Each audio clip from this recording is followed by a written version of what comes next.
കേസിനെ സംബന്ധിച്ച് എന്തുകൊണ്ട് എനിക്ക് സംസാരിക്കേണ്ടി വന്നു എന്ന് പറഞ്ഞാൽ ഇത്തരം ഒരു വ്യാജ ആരോപണം വരുന്നതെങ്കിൽ ഞാൻ പ്രതികരിക്കും. നമുക്ക് പല രീതിയിലുള്ള ഭീഷണികളുമുണ്ട്. ഈ കേസിൽ നിന്ന് ഞാൻ ഒരിക്കലും പിന്മാറില്ല. ഈ കേസ് വന്നത് നമ്മൾ ടെലിവിഷനിൽ നിന്നാണ് അറിയണത്, വാർത്താ ചാനലിൽ നിന്ന്. പോയിട്ട് 5 ദിവസം കഴിഞ്ഞിട്ടാണ് നമുക്ക് ജാമ്യം കിട്ടുന്നത്. ഒരു സ്ത്രീ പറഞ്ഞാൽ പത്മശ്രീ മോഹൻലാലിൻ്റെ കൂടെ അഭിനയിച്ച ഒരു നാടകമാണത്. നമ്മൾ ബാംഗ്ലൂർ കളിക്കാൻ പോകുന്നു, തിരിച്ചു വരുന്ന വഴി ഒരു ബസ് ആക്സിഡന്റ് ഉണ്ടാവുന്നു, ഒരാൾ സ്പോട്ടത്തുണ്ടായിരുന്നു. അങ്ങനെ 5 മാസമുള്ള എൻ്റെ മോനെ കൊണ്ട് ദുബായിക്ക് പോകാൻ ഇറങ്ങുമ്പോൾ തിരിച്ചു വരുമ്പോൾ ചോരയെ പൊതിഞ്ഞ് വന്നാൽ മതി എന്ന് കേൾക്കുന്ന അവസ്ഥ എന്തായിരിക്കും? കാര്യം ഈ കേസ് ജയിച്ചു വരുമ്പോൾ നിങ്ങളത് ഓർക്കണം. അങ്ങനെ ആരും രക്ഷപ്പെടാൻ ഞാൻ സമ്മതിക്കില്ല. പൊന്മുട്ട ഇടുന്ന താറാവിന്റെ കഥ പറഞ്ഞാലേ, പൊന്മുട്ട ഇട്ടോണ്ടിരിക്കുമ്പോൾ ഓരോന്നും മേടിച്ചാൽ മതിയായിരുന്നു. ഇത് അങ്ങോട്ട് കൊന്നിട്ട് വയറ്റി കിടക്കണം മൊത്തം എടുക്കാന്ന് വിചാരിച്ചാൽ അപ്പോൾ ഇനി രക്ഷയില്ല, എനിക്ക് കേസ് പറയേണ്ടി വരും. എനിക്കതിൽ ഏറ്റവും വിഷമം എന്താ വെച്ചാൽ, ഞാൻ ഡെലിവറിക്ക് കയറ്റുമ്പോൾ എൻ്റെ ഡോക്ടർ പറഞ്ഞ് C സെക്ഷനിലേക്ക് പോകേണ്ടി വരും. ശ്രീനെ വിളിച്ചിട്ട് എടുക്കുന്നില്ല. ചക്കപ്പഴത്തിന്റെ ഷെഡ്യൂളിന്റെ ഈ റീസെന്റ് വന്ന ഒരു എപ്പിസോഡിൽ ഞാൻ ഒരു അക്ഷരം മിണ്ടിയിട്ടില്ല. ഒരു തളർന്നു കിടക്കുന്ന രോഗി ആയിട്ടാണ്. ഞാൻ നന്നാവണം അല്ലെങ്കിൽ ഞാൻ മാത്രം നന്നാവണമെന്ന് വിചാരിച്ചാൽ ഒന്നും നന്നാവാൻ പോകുന്നില്ല. എല്ലാവരും അങ്ങോട്ടും ഇങ്ങോട്ടും ഉള്ള ഒരു ഗിവ് ആൻഡ് ടേക്കും. നമ്മൾ അങ്ങോട്ടും ട്രാൻസ്പോർട്ട് ബസ് സ്റ്റാർട്ട് ചെയ്യുമ്പോഴാണ് എന്റെ ചെടി. Introducing Dazzler Eterna Blackfinity Kajal and Dazzler Eterna Kohl Definer. Embrace a cruelty-free beauty routine with the vegan Dazzler Eterna. Nourish your inner beauty. ചിലരുടെ സൗന്ദര്യത്തിന് മാറ്റുകൂട്ടുന്നത് അവരുടെ ചിരിയാണ്. ഇത്തരത്തിലുള്ള ഒരു ചിരി കൊണ്ട് നമ്മുടെ എല്ലാം മനസ്സ് കവരുന്ന ഒരു വ്യക്തിത്വമാണ് ഇന്ന് milestone makers presence behind the സീൻസിൽ എന്നോടൊപ്പം. അതെ, സ്നേഹ ശ്രീകുമാർ. സ്നേഹ എന്നുള്ള പേര് കേൾക്കുമ്പോൾ തന്നെ നമുക്ക് എല്ലാവർക്കും എന്ത് ഇഷ്ടമാണല്ലേ. പ്രത്യേകിച്ചും സ്നേഹ ഒന്ന് ചിരിച്ചു തുടങ്ങിക്കഴിഞ്ഞാലുള്ള ചിരിയോ സ്നേഹ. യെസ്, കടാ സ്നേഹയുടെ ചിരി കേൾക്കാൻ എന്ത് രസാ. എപ്പോൾ ചിരിക്കുമ്പോഴും ഇങ്ങനെ ഒരു ശബ്ദം വെച്ചോണ്ടുള്ള ഒരു ചിരി. സ്നേഹയുടെ ചിരി സ്നേഹയ്ക്ക് തന്നെ ഇങ്ങനെ പിടിച്ചു നിർത്താൻ പറ്റാറുണ്ടോ? ചിലപ്പോഴെങ്കിലും പറ്റാതെ വന്നിട്ടുണ്ടോ? അല്ല, അങ്ങനെ എനിക്ക് എന്താ പറയുക, ചിരി പിടിച്ചു നിർത്താൻ പറ്റില്ല. ഞാൻ എൻ്റെ എല്ലാ ഇമോഷൻസും എന്താ പറയുക എക്സ്പ്രസ് ചെയ്യുന്ന ഒരാളാണ്. മേ ബി സങ്കടം ഒഴികെ ഞാൻ ഭയങ്കരമായിട്ട് ചിരിക്കും. എനിക്ക് ചിരിക്കാൻ ഭയങ്കര ഇഷ്ടമാണ്. അപ്പോൾ എൻ്റെ ചിരി ഇങ്ങനെയാണ്. അത് ഇപ്പോഴല്ല കേട്ടോ, ചെറുതിലെ ഞാൻ ഓട്ടംതുള്ളൽ പഠിക്കുമ്പോൾ എൻ്റെ മാഷിൻ്റെ മോൻ പറയായിരുന്നു, പഴയ ട്രാൻസ്പോർട്ട് ബസ് സ്റ്റാർട്ട് ചെയ്യുമ്പോഴാണ് എൻ്റെ ചിരിന്ന്. അപ്പം ഞാൻ വിചാരിച്ചു അതെന്തായിട്ടാ? അതായത് എൻ്റെ മാഷ് ട്രാൻസ്പോർട്ടിൽ ആയിരുന്നു വർക്ക് ചെയ്തിരുന്നത്, മെക്കാനിക് ആയിരുന്നു. അപ്പോൾ പറയാം, അത് അച്ഛനൊക്കെ ശരിയാക്കുന്ന ട്രാൻസ്പോർട്ട് ബസ്സില്ലേ, അതിങ്ങനെ സ്റ്റാർട്ട് ചെയ്യുന്ന ചിരിയാണ് എൻ്റെന്ന്. അതപ്പോ ചെറുതിലേ തൊട്ടേ അങ്ങനെ പറയുമായിരുന്നു. ഇപ്പൊ ഉണ്ടായ ചിരിയല്ല, അല്ല നേരത്തെ തൊട്ടേ അങ്ങനെ തന്നെയായിരുന്നു. നമ്മൾ വർക്ക് ചെയ്യുന്ന ഒരു അറ്റ്മോസ്ഫിയറിൽ ചിലപ്പം ഇണക്കങ്ങളോ പിണക്കങ്ങളോ അഭിപ്രായ വ്യത്യാസങ്ങളോ ഇതൊക്കെ സ്വാഭാവികമായിട്ടുണ്ടാവും. പക്ഷെ പറയേണ്ട കാര്യം സ്നേഹ ഞാൻ മനസ്സിലാക്കിയെടുത്തോളം എവിടെയാണെങ്കിലും പറയാനുള്ള കാര്യം പറയുകയും ചെയ്യും. എന്നാൽ ഒരു പിണക്കവും തട്ടാതെ ആ ഒരു ഫ്രണ്ട്ഷിപ്പിനെ അല്ലെങ്കിൽ ആ ഒരു റിലേഷനെ നല്ല സ്മൂത്ത് ആയിട്ട് കൊണ്ടുപോകാനുള്ള ഒരു വലിയൊരു ക്വാളിറ്റി അതെന്താറിയോ, അത് എനിക്ക് തോന്നിയിട്ടുള്ളൊരു കാര്യം എന്താ വെച്ചാൽ, ഇപ്പം മറിമായ ടീമിന്റെ കാര്യം പറയുകയാണെങ്കിൽ ഞങ്ങളെ സംബന്ധിച്ച് അതിൽ ഈഗോ എന്ന് പറയുന്ന കാര്യമല്ല. ഇപ്പോൾ എനിക്ക് ഒരു എപ്പിസോഡിൽ ഡയലോഗ് കുറവാണ് എന്ന് പറഞ്ഞിട്ട് ഞാൻ ഒരിക്കലും എൻ്റെ കൂടെയുള്ളവരെ ബ്ലെയിം ചെയ്യുക അല്ലെങ്കിൽ എൻ്റെ ഡയറക്ടറോട് മോശമായി സംസാരിക്കുകയില്ല. കാര്യം എനിക്കറിയാം ഡയലോഗ് പറയുന്നതിലല്ല കാര്യം, ഒരു ആക്ടർ എന്നുള്ള രീതിയിൽ ആ സിറ്റുവേഷനിൽ എങ്ങനെ ബിഹേവ് ചെയ്യുന്നു ഞാൻ. ഇപ്പോൾ ഈ റീസെൻ്റ്ലി വന്ന ഒരു എപ്പിസോഡിൽ ഞാനൊരു അക്ഷരം മിണ്ടിയിട്ടില്ല. ഒരു തളർന്നു കിടക്കുന്ന രോഗി ആയിട്ടാണ്. പക്ഷേ അവരുടെ സിറ്റുവേഷൻ കൊണ്ട് അവർ മരിക്കാൻ തീരുമാനിക്കുകയാണ്. കാര്യം ഇവർക്ക് രോഗം മാറില്ലെന്ന്. അവിടെ എനിക്കൊന്നും സംസാരിക്കാനില്ല. പക്ഷേ എൻ്റെ കണ്ണുകൾ കൊണ്ടോ എങ്ങനെയെങ്കിലും എനിക്കത് എക്സ്പ്രസ് ചെയ്യണം. അപ്പോൾ അങ്ങനെയാണ് ഞങ്ങളുടെ ടീമിലുള്ള എല്ലാവരും. ഇപ്പോൾ മണിയേട്ടൻ ചിലപ്പോൾ പറയടി നീ അത് പറഞ്ഞോ, അത് നല്ലതായിരിക്കും. മണിയേട്ടനെ പറയേണ്ട ഡയലോഗായിരിക്കും. അപ്പം ഞങ്ങളെ സംബന്ധിച്ച് ഞങ്ങൾ നോക്കുന്നത് എന്താ വെച്ചാൽ, ഞാൻ നന്നാവണം എന്നുള്ളതല്ല, ഞങ്ങളെല്ലാവരും ഒന്നിച്ച് നിന്ന് ഞങ്ങളുടെ ഒരു എപ്പിസോഡ് ഞങ്ങളുടെ പ്രോഡക്റ്റ് നന്നാവണം എന്നുള്ളതാണ്. എത്ര പേര് അങ്ങനെ ചിന്തിക്കുന്നുണ്ട്? അല്ല, അതാണ് അതില്ലാത്ത സ്ഥലത്താണ് പ്രശ്നങ്ങൾ വരിക. അതാ പറയണത്. അതില്ലാതെ ഈഗോ വരുമ്പോഴാണ് നമ്മൾ തമ്മിലുള്ള ഒരു എന്താ പറയുക ഒരു പ്രശ്നം വരും. പിന്നെ എങ്ങനെയെങ്കിലും ഓപ്പോസിറ്റ് നിൽക്കുന്ന ആളെ അടിച്ചിടണം എന്ന് വിചാരിക്കുന്ന ഒരു തരത്തിലേക്ക് അത് മാറുന്നത്. ഞങ്ങളുടെ ഒരു ഗ്രൂപ്പിനെ സംബന്ധിച്ച് ഇത്ര വർഷമായിട്ടും നമ്മളുടെ ഒരേ ഒരു ആഗ്രഹം, തുടക്കം മുതൽ എങ്ങനെയായിരുന്നു നമ്മുടെ ക്വാളിറ്റി, അത് താഴോട്ട് പോകരുത്. അതിന് വേണ്ടി മാത്രമാണ് ഞങ്ങളെല്ലാവരും ചർച്ച ചെയ്യും. രാവിലെ ഇപ്പോൾ സ്ക്രിപ്റ്റ് വായിക്കുന്നു, ആ എപ്പിസോഡിനെ പറ്റി ചർച്ച ചെയ്യുന്നു, എന്തൊക്കെ നമുക്ക് അതിൽ ചെയ്യാം. ഇപ്പോൾ ഞാൻ വയസ്സായ ക്യാരക്ടേഴ്സ് ഒരുപാട് അതിൽ ചെയ്യുന്നുണ്ട്. അപ്പം എന്തെങ്കിലുമൊക്കെ ഒരു മാറ്റം വേണമെന്ന് വെച്ചിട്ട് ഇപ്പോൾ ലാസ്റ്റ് വന്ന ഒരു നൈറ്റ് ഇട്ടിട്ട് ഒരു വട്ടായിട്ടുള്ളൊരു അമ്മൂമ്മയുണ്ട്, ഉണ്ണിയേട്ടനായിട്ടുള്ള ഒരു കോംബോ സീൻ. അത് ഒരുപാട് പേര് എന്നെ നല്ല അഭിപ്രായം പറഞ്ഞൊരു സീനാണ്. അപ്പോൾ അത് എങ്ങനെ അങ്ങനെ വന്നു എന്നുണ്ടെങ്കിൽ സത്യത്തിൽ ആണുങ്ങളുടെ വിഗ്ഗാണ് ഞാനത് വെച്ചേക്കണേ. ഞങ്ങൾ മേക്കപ്പ് റൂമിൽ പോയപ്പം മണീശ്വറിനോടുണ്ട്, മണിയേട്ടൻ എടുത്ത് കൊണ്ടിട്ട് ഇതൊന്ന് വെച്ചോക്ക്, ഇത് കറക്റ്റ് വട്ടതള്ള, ഇത് മതി. അങ്ങനെയാണ് നമ്മൾ ഞാൻ നന്നാവണം അല്ലെങ്കിൽ ഞാൻ മാത്രം നന്നാവണമെന്ന് വിചാരിച്ചാൽ ഒന്നും നന്നാവാൻ പോകുന്നില്ല. എല്ലാവരും അങ്ങോട്ടും ഇങ്ങോട്ടും ഉള്ളൊരു ഗീവ് ആൻഡ് ടേക്കും നമ്മൾ അങ്ങോട്ടും ഇങ്ങോട്ടുള്ള ഒരു സപ്പോർട്ടൊക്കെ കൊണ്ടാണ് ആ പ്രോഗ്രാം ഇത്ര സക്സസ്ഫുൾ ആയിട്ട് പോകുന്നത്. മറിമായത്തിൽ നിന്നും സ്നേഹയുടെ ലൈഫിലേക്ക് വന്ന ഒരാളാണ് ശ്രീകുമാർ. ഈ ഒരു പ്രോഗ്രാം, ഇങ്ങനൊരു പ്രോഗ്രാം ഇല്ലായിരുന്നുവെങ്കിൽ ഇന്ന് സ്നേഹ എന്ന് പറയുന്ന ഒരു ആർട്ടിസ്റ്റിനെ ഞങ്ങൾ മലയാളികൾ ഇത്ര ഒരു വേഴ്സറ്റൈൽ ഒരു ആക്ടർ എന്നുള്ള രീതിയിലേക്ക് നമ്മൾ അറിയപ്പെടുമായിരുന്നു എന്ന് തന്നെ സംശയമാണ്. കാരണം ഓരോരോ എപ്പിസോഡുകളിലൂടെ എത്ര കഥാപാത്രങ്ങളിലൂടെയാണ് സ്നേഹ ഞങ്ങളുടെയൊക്കെ മനസ്സിലേക്ക് കയറിയത്. അതേപോലെ തന്നെ സ്നേഹയുടെ മനസ്സിലേക്ക് വന്ന ഒരു വ്യക്തിത്വം കൂടിയാണ് ശ്രീകുമാർ. നിങ്ങൾ എപ്പിസോഡ് തുടങ്ങി നമുക്ക് ആ ഒരു നിങ്ങളുടെ ആ കുറേ നല്ല ബ്യൂട്ടിഫുൾ മൊമെന്റ്സിലൂടെ ഒന്ന് അത് അങ്ങനെ ചോദിക്കുമ്പോൾ എന്താ അറിയാ, ചോദിക്കണൊരു തോറ്റു പോകും. കാര്യം എന്താ വെച്ചാൽ ഞങ്ങൾക്ക് അങ്ങനെ ഒരു എന്താ പറയുക, കൃത്യമായൊരു മറുപടി ഞങ്ങൾക്ക് ഇപ്പോഴും അതിനെ കണ്ടുപിടിക്കാൻ പറ്റിയിട്ടില്ല. നമ്മൾ എപ്പോഴാണ് ഒരു സ്നേഹിക്കുന്നത്, അങ്ങനെ അതായത് അതിനൊരു കറക്റ്റ് സമയം. നിങ്ങൾ പരസ്പരം അറിയുന്നത് മറിമായത്തിൽ വന്നതിന് ശേഷം? അതെ, പരസ്പരം അറിയുന്നത് മറിമായത്തിൽ വന്നതിന് ശേഷമാണ്. പിന്നെ ഞങ്ങൾ തമ്മിൽ ഈ പറഞ്ഞ പോലെ ഞങ്ങൾ ഗ്രൂപ്പാണ്, ഞാൻ പറയുന്നത്, ഞങ്ങൾ എല്ലാവരും ഭയങ്കര ഒരു സിങ്കായി. അപ്പം എന്നെ സംബന്ധിച്ച് എന്താ വെച്ചാൽ ഞാൻ എല്ലാം തുറന്ന് അതായത് എൻ്റെ ഫ്രണ്ട് സർക്കിളിൽ വളരെ തുറന്ന് സംസാരിക്കുന്ന ആളാണ്. അപ്പോൾ എൻ്റെ എല്ലാ നല്ലതും ചീത്തയും ഒക്കെ ഈ പറയുന്ന എല്ലാവർക്കും അറിയാം. അതുപോലെ തന്നെയാണ് ആ ഗ്രൂപ്പിലുള്ള ഓരോരുത്തരുടെയും സ്വഭാവം എന്താണ്, ഇവരിപ്പം എന്ത് ചെയ്യും എന്ന് പ്രഡിക്റ്റ് ചെയ്യാൻ ഇപ്പം ഞങ്ങൾക്ക് പറ്റും. അത്രയും സിങ്കാണ്. അപ്പം അതുകൊണ്ട് ശ്രീയുടെ കാര്യങ്ങളും ഞങ്ങൾക്കും അങ്ങനെ മനസ്സിലായി, എൻ്റെ കാര്യങ്ങളും എല്ലാം മനസ്സിലായി. പിന്നീട് ഏതോ ഒരു പോയിന്റ് വരുമ്പോഴാണ് നമ്മൾ ഒരു ലൈഫിനെ പറ്റി ചിന്തിക്കുന്നതും. ആക്ച്വലി ശ്രീയുടെ സിസ്റ്ററാണ് എൻ്റെ വീട്ടിലൊക്കെ വിളിച്ച് സംസാരിക്കുന്നതും ഒക്കെ.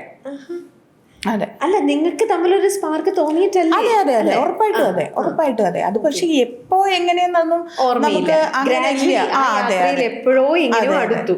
പക്ഷെ ഇഷ്ടം ആദ്യം തുറന്നു പറഞ്ഞത് സ്നേഹയാണോ ശ്രീയാണോ അങ്ങനെ നമുക്ക് അറിഞ്ഞൂടാ. ഞാൻ എന്നിട്ട് എനിക്ക് തോന്നുന്നു കല്യാണം കഴിഞ്ഞിട്ടുള്ള ഇന്റർവ്യൂ അങ്ങനെയൊക്കെ ആരാണ്ട് ചോദിച്ചപ്പോൾ ഞാൻ ഒരു ദിവസം ശ്രീ എന്താ എൻ്റെ അടുത്ത് ഐ ലവ് യു ഒന്നും ഇതുവരെ പറഞ്ഞിട്ടില്ല, ഒന്ന് പറയൂ എന്ന് പറഞ്ഞിട്ട് ഞാൻ നിർബന്ധിച്ച് പറയിച്ചിട്ടുണ്ട് കല്യാണത്തിന് ശേഷം. അത് ഞാൻ കണ്ടിട്ടുണ്ട് അങ്ങനെ പറയിപ്പിക്കുന്നത്. പക്ഷെ അങ്ങനെ ഇരിക്കുമ്പോൾ നമ്മൾ മറുമായത്തിലൂടെ കാണുന്ന ശ്രീയല്ല ശരിക്കുമുള്ള ശ്രീ എന്നാണ് എനിക്ക് മനസ്സിലായത്. കാരണം മറുമായത്തിലൂടെ നിങ്ങളൊരു ക്യാരക്ടർ ആവുകയാണ്. അവിടെ ചിരിക്കാൻ ഡയറക്ടർ പറഞ്ഞാൽ ചിരിക്കും, കരയാൻ പറഞ്ഞാൽ നിങ്ങൾ എല്ലാ ഇമോഷൻസിലൂടെയും പോകും, ഒരു ചമ്മലും ഇല്ല, ഒന്നുമില്ല. പക്ഷെ ലൈഫിലേക്ക് വരുമ്പോൾ ഞാൻ കണ്ടെടുത്തോളം ശ്രീ ഭയങ്കര ഇൻട്രോവേർട്ട് ആയിട്ടുള്ള ഒരാളാണ്. അധികം സംസാരപ്രിയനല്ല, ഒതുങ്ങി നിൽക്കും.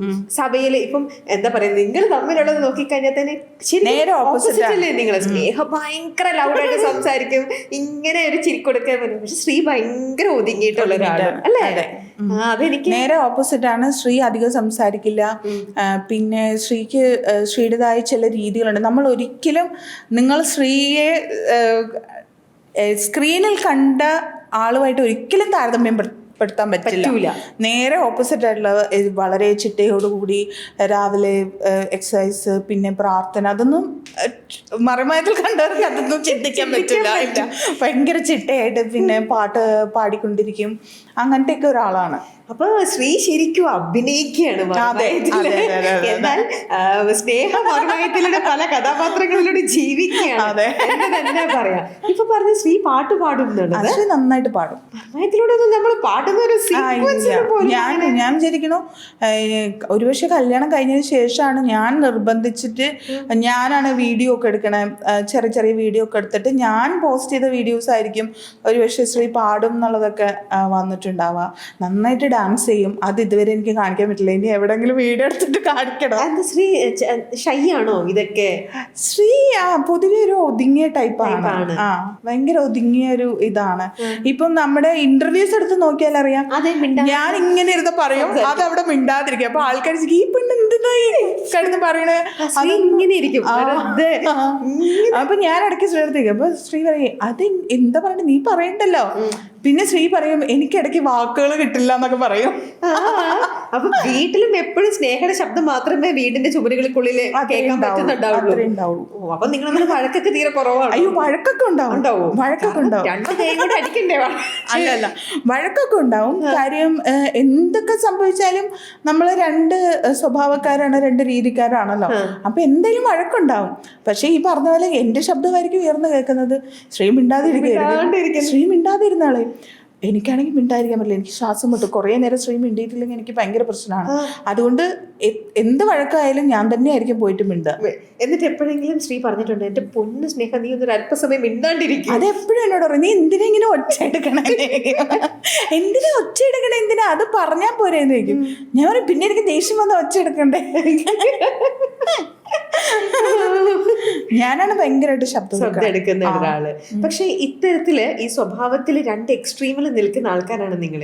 അപ്പൊ നിങ്ങൾ നമ്മുടെ ലൈഫിലേക്ക് നിങ്ങൾക്ക് തന്നെ ഒരു സർപ്രൈസിങ് ആയിട്ട് തോന്നിയോ? നിങ്ങൾ എങ്ങനെ ഒരുമിച്ചു? അല്ല, അങ്ങനെയില്ല. പക്ഷെ ഞാൻ വിചാരിക്കണത് എന്താ അറിയാമോ, ഇപ്പം സംസാരത്തിന്റെ മാത്രമല്ല എല്ലാ കാര്യങ്ങളിലും ശ്രീ കുറച്ച് ഒതുങ്ങിയിട്ടാണ്. ഇപ്പം ഞാൻ പറയണ, ഇപ്പം നമ്മുടെ ഒരു ആധാർ കാർഡ് എന്തെങ്കിലും ലിങ്ക് ചെയ്യണം, അല്ലെങ്കിൽ അത് ചെയ്യണം, ഇത് ചെയ്യണം, ഞാൻ തന്നെ ഇറങ്ങണം. മനസ്സിലായില്ലേ? ശ്രീനെ കൊണ്ട് ഞാൻ തന്നെ പോകണം. അല്ലാതെ അതൊന്ന് ഇനിഷ്യേറ്റീവ് എടുത്ത് അങ്ങനെ ഒന്നും ഇല്ലില്ല. ആ സമയം കൂടി 4 പാട്ട് കേൾക്കാൻ പറ്റുമെങ്കിൽ അവിടെ ഇരുന്ന് കേൾക്കും. അത്ര അതിന്റെ ഒന്നും സീരിയസ്നെസ് ഇല്ല. മെനക്കെട്ട് ഒരു കാര്യം പോയി ഇനിഷ്യേറ്റീവ് അങ്ങനെയൊന്നുമില്ല. പക്ഷെ ആകെ ഇഷ്ടമുള്ളത് അഭിനയിക്കുക. അവിടെ ഒരു മടി, അവിടെ ഒന്നുമില്ല. എനിക്ക് അത്ഭുതമായിരുന്നു. ഞങ്ങൾ മറിമായം ചെയ്യുന്ന സമയത്ത് ശ്രീക്ക് ചെറുതായിട്ട് വൃത്തിയുടെ ഒരു പ്രശ്നമുണ്ട്. എന്ന് വെച്ചാൽ കുറച്ച് വൃത്തി കൂടുതലാന്ന് പറയാം, ചെറിയൊരു OCD പോലത്തെ. അപ്പോൾ ഒരു മറിമായം ചെയ്യുന്ന സമയത്ത് ഒരു ലാസ്റ്റ് ടെയിൽ എൻഡിൽ ഒരു ചാണകം എടുത്ത് ഈ ഗവൺമെൻറ് ഓഫീസിൻ്റെ ബോർഡിലേക്ക് എറിയുന്ന ഒരു സീനുണ്ട്. അപ്പോൾ ഡയറക്ടർ പറഞ്ഞപ്പോൾ ഞാനും മണിയിട്ട് പറഞ്ഞു, ഉറപ്പായിട്ട് അവന് ചെയ്യാൻ പറ്റില്ല, എന്തിനാണ് സാർ അവനിങ്ങനെ. പക്ഷെ അവനത് ചെയ്ത് കഴിഞ്ഞിട്ട് പിന്നെ ചെയ്തു, അത് സീനൊക്കെ നന്നായി. പിന്നെന്താ വെച്ചാൽ ആ ദിവസം മുഴുവനും കൈ കഴുകുക, തുടയ്ക്കുക, അന്ന് ഫുഡ് കഴിച്ചിട്ടില്ല എന്ന് എനിക്ക് തോന്നണേ. അങ്ങനെ അഭിനയിക്കാൻ വേണ്ടി പുള്ളി എന്ത് ചെയ്യും. പക്ഷേ ഇപ്പോൾ ആ മെമ്മറീസിലെ വില്ലൻ എനിക്കത് അത്ഭുതമായിരുന്നു. കാര്യം ബ്ലഡ് കണ്ട തലയിറങ്ങി വീഴും. അങ്ങനത്തെ ഒരാളാണ് ഇങ്ങനെ കൊല്ലണ ഒരു വില്ലനായത് എങ്ങനെയെന്ന് ഞാൻ വിചാരിക്കും. ചോദിച്ചിട്ടില്ലേ അതെങ്ങനെ ശ്രീ അത് ഹാൻഡിൽ ചെയ്ത? അഭിനയിക്കുമ്പോൾ ചെയ്യും. കാരണം പുള്ളിക്ക് അഭിനയിക്കുക എന്നുള്ളത് പുള്ളിയുടെ എന്താ പറയുക, അത് മാത്രമാണ് പുള്ളിക്ക് അത്ര ആഗ്രഹമുള്ളത്. അഭിനയിക്കാൻ വേണ്ടിയിട്ട് അങ്ങനെ എന്ത് ചെയ്യാനും കുഴപ്പമില്ല. അത് ആ ഒരു സമയം കഴിയുമ്പോഴാണ് പിന്നെ അതിനെ പറ്റിയിട്ടുള്ള ഒരു ഇതൊക്കെ വരുള്ളൂ. അപ്പൊ വീട്ടിൽ സ്നേഹിക്ക് വഴക്കുണ്ടാക്കാൻ വേറൊരു കാരണമായി. അഭിനയിക്കാൻ പറയുമ്പോൾ നിങ്ങൾക്ക് ഇതൊന്നും ചെയ്യാൻ ഒരു മടിയില്ലല്ലോ. അതെന്താ അറിയാമോ, അല്ല അതൊക്കെ ഇതൊന്നും ഞാൻ കല്യാണം കഴിഞ്ഞിട്ടല്ലല്ലോ മനസ്സിലാക്കിയത്. ഇതൊക്കെ നമ്മൾ പരിചയപ്പെടുമ്പോഴേ ഒരാളിൽ നിന്ന് നമ്മളത് മനസ്സിലാക്കി. ഇപ്പോൾ ഞങ്ങൾ പരിചയപ്പെടുമ്പോഴേ പ്രേമമായെങ്കിൽ ഒരുപക്ഷെ നമുക്കത് മനസ്സിലാവില്ല. കാര്യം നല്ലത് മാത്രമാണ് നമ്മൾ പ്രേമിക്കുമ്പോൾ കാണിക്കുള്ളൂ. പക്ഷെ ഇതങ്ങനെയല്ല. നമ്മളെല്ലാവരും ഒന്നിച്ചിരിക്കുക, എല്ലാവരുടെയും നല്ലത് ചീത്തയൊക്കെ മനസ്സിലാക്കി.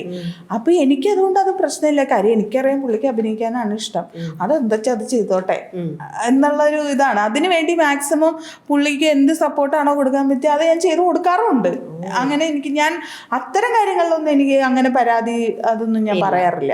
ഇല്ല. പിന്നെ മറ്റേതൊക്കെ ദൈവ നിശ്ചയമാണ്. കറക്റ്റ് ഒരേപോലെ തന്നെ എല്ലാ കാര്യത്തിലും സ്വഭാവമുള്ളവർ തമ്മിലാണ് അധികം നേരം കുറെ നാൾ നിൽക്കാത്തത്. രണ്ടും രണ്ട് എക്സ്ട്രീം ആകുമ്പോൾ നോർത്തും സൗത്തും തമ്മിൽ അട്രാക്ട് ചെയ്ത് നിൽക്കുന്നു പറയുന്ന പോലെ സ്ത്രീയിൽ എന്തൊക്കെയാണോ പോരായ്മകളുള്ളത് അത് കോമ്പൻസേറ്റ് ചെയ്യാനാണ് സ്നേഹ എന്ന് പറയുന്ന ഒരാളവിടെ. ഞാനിപ്പോ അങ്ങനെ അങ്ങ് വിചാരിച്ചങ്ങ് പോവാ. അതിനെ കറക്റ്റ് ആയിട്ടൊന്നും ബാലൻസ് ചെയ്ത് കൊണ്ടുപോകുന്നു അങ്ങനെയുള്ളൂ. കാരണം എപ്പോഴും അതിലാണ് സ്നേഹം ശരിക്കും വിജയം എന്നുള്ളത് ഞാൻ കാണുന്നത്. കാരണം രണ്ടുപേരും ഒരേപോലെ തന്നെ, ഒരാൾക്ക് എന്താണോ കുറവ് അത് മറ്റേ ആളുകൾ അതൊരു കൂടുതലായിട്ടുണ്ടെങ്കിൽ അവിടെ അത് നമുക്ക് അങ്ങോട്ടും ഇങ്ങോട്ടും കൊടുത്ത് അവിടെയല്ലേ സ്നേഹം കൊണ്ടല്ലേ ഇതെല്ലാം നമുക്ക് ബാലൻസ് ചെയ്ത് കറക്റ്റായിട്ട് കൊണ്ടുപോകാൻ പറ്റുള്ളൂ. എന്തായാലും അങ്ങനെ മറുമയത്തിൽ നിന്ന് ശ്രീകുമാർ എന്ന് പറഞ്ഞ ജീവിതത്തിലേക്ക് നിങ്ങൾ അങ്ങനെ എത്തിപ്പെടുകയായിരുന്നു. അതും തന്നെ പറയുകയാണെങ്കിൽ അദ്ദേഹം തിരുവനന്തപുരത്ത് നിന്നും നിങ്ങളിവിടെ എറണാകുളത്ത് ആ ഒരു എന്താ പറയാ, അതൊക്കെ മറുമയം തന്ന കുറേ, മറുമയം എന്ന് പറയുമ്പോൾ സ്നേഹിക്ക് പറയാനായിട്ട് ഒരുപാട് കാര്യങ്ങളുണ്ടാവും. പിന്നെ ഒരുപാട് കാര്യങ്ങളുണ്ട്. മറിമയത്തിന്റെ തുടക്കം എന്ന് പറയുന്നത് എൻ്റെ വീട്ടിലാണ് ഷൂട്ട് ചെയ്തത്, കുമ്പളത്ത്. അതിന്റെ ഒരു കഥ എന്താന്ന് പറഞ്ഞാല്, ഇപ്പൊ ഞാൻ പഠിച്ചത് BA മലയാളം മഹാരാഷ്ട്രയിലായിരുന്നു, MA തിയേറ്റർ കാലടി യൂണിവേഴ്സിറ്റിയിലായിരുന്നു, MPhil ഞാൻ MG യൂണിവേഴ്സിറ്റി ക്യാമ്പസിലാണ് പഠിച്ചത്. അപ്പൊ അത് കഴിഞ്ഞ് PhD അങ്ങനത്തെ ഒരു മൈൻഡിലാണ് നമ്മളുടെ ലൈഫിൽ ഒരിക്കലും ഒരു ടെലിവിഷനോ സിനിമയോ നമ്മൾ ആഗ്രഹിച്ചിട്ടില്ല. പക്ഷേ ആ സമയത്ത് മഴവിൽ മനോരമ സ്റ്റാർട്ട് ചെയ്യാണ്. എൻ്റെ വീട്ടിൽ നിന്ന് ഒരു 5 മിനിറ്റ് വേണ്ട, അതായത് കുമ്പളം കഴിഞ്ഞ ഒരു പാലം കഴിഞ്ഞാൽ മനോരമയായി. അത്ര അടുത്താണ് ഈ സ്ഥലം. അപ്പോൾ അവിടെ ഒരു പരിപാടി തുടങ്ങണു. അവരൊരു പെൺകുട്ടീനെ അന്വേഷിച്ചിട്ട് കിട്ടിയിട്ടില്ല എന്ന് പറഞ്ഞിട്ട് സിദ്ധാർത്ഥ് ശിവ അന്ന് MG യൂണിവേഴ്സിറ്റി ക്യാമ്പസിൽ പഠിക്കുന്നുണ്ട്. അവനാണ് എന്നെ വിളിച്ചിട്ട് പറയുന്നത് അങ്ങനെ ഒരു കാര്യം. അവൻ എൻ്റെ പൊന്നുമോൻ എനിക്കിതൊന്നും അറിയില്ല, വല്ല നാടകം കളിക്കാൻ പറഞ്ഞാൽ ഞാൻ ചെയ്യാം എന്ന് പറഞ്ഞു. അപ്പോൾ അവൻ അതല്ല. അപ്പം അങ്ങനെ ഞാൻ പറഞ്ഞപ്പോൾ പിന്നെ പുള്ളി പറഞ്ഞാൽ എനിക്ക് വേണ്ടാന്ന് പറഞ്ഞു. വീണ്ടും വിളിച്ചു. അവർക്ക് ആളെ കിട്ടിയില്ല, അതായത് അവരുടെ ഗതികേട് കൊണ്ട് എന്നെ അഭിനയിപ്പിച്ചതാ. അപ്പം എൻ്റെ അമ്മയുടെ അടുത്ത് ഞാൻ പറഞ്ഞു, അമ്മ അങ്ങനെ പറയുന്നുണ്ട് മനോരമയിൽ.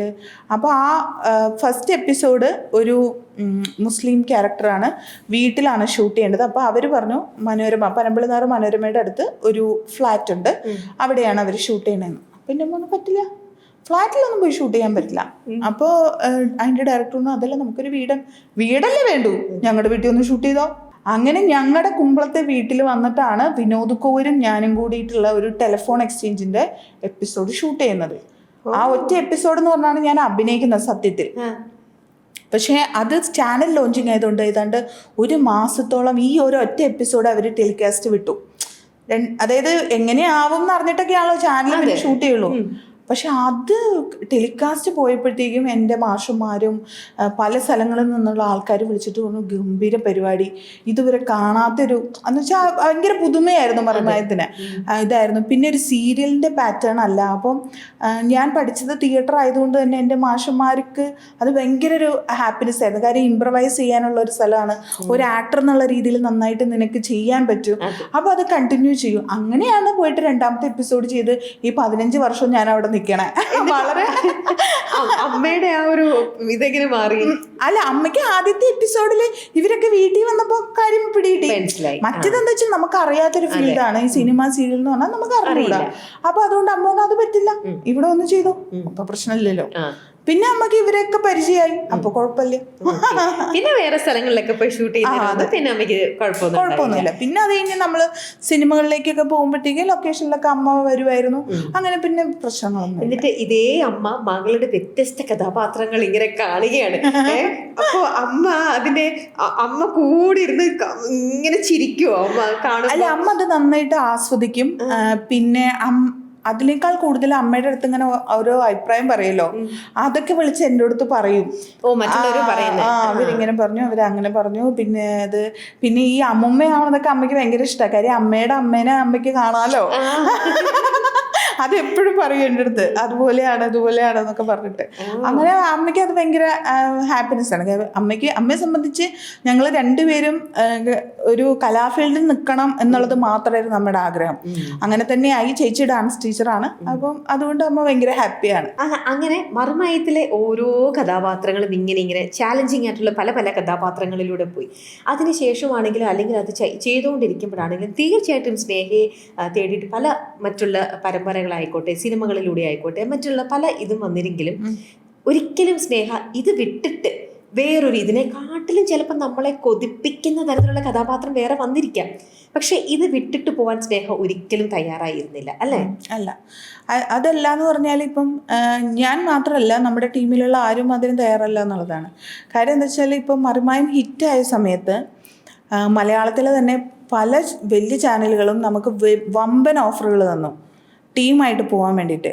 പക്ഷേ ഞങ്ങളെ സംബന്ധിച്ച് ഞങ്ങൾക്കറിയാം കുറച്ച് നാൾ ഞങ്ങൾക്ക് കൂടുതൽ പൈസ കിട്ടായിരിക്കും, പക്ഷേ ഈ പരിപാടി പൊളിക്കാനാണെന്ന് ഞങ്ങൾക്കറിയാം. മനസ്സിലായില്ലേ? അതായത് ഇപ്പോൾ കുറച്ച് നാളത്തെ ഒരു ലാഭത്തിന് വേണ്ടിയിട്ട് ഒരിക്കലും മറിമായം ഇല്ലാതാക്കാൻ ഞങ്ങൾ തയ്യാറല്ല. ഇനി അതിൻ്റെ കൂടെ ഒരു കാര്യം കൂടെ ഞാൻ പറയാം. ഇപ്പം മനോരമ തന്നെ നമ്മളുടെ അടുത്ത് പറഞ്ഞതാണ് മറിമായം വേണമെങ്കിൽ ഡെയിലി വിടാം എന്നുള്ളത്. അപ്പം ഞങ്ങൾക്ക് എല്ലാവർക്കും അത്രയും കൂടുതൽ പൈസ കിട്ടും, ഡെയിലി വർക്ക് കിട്ടും.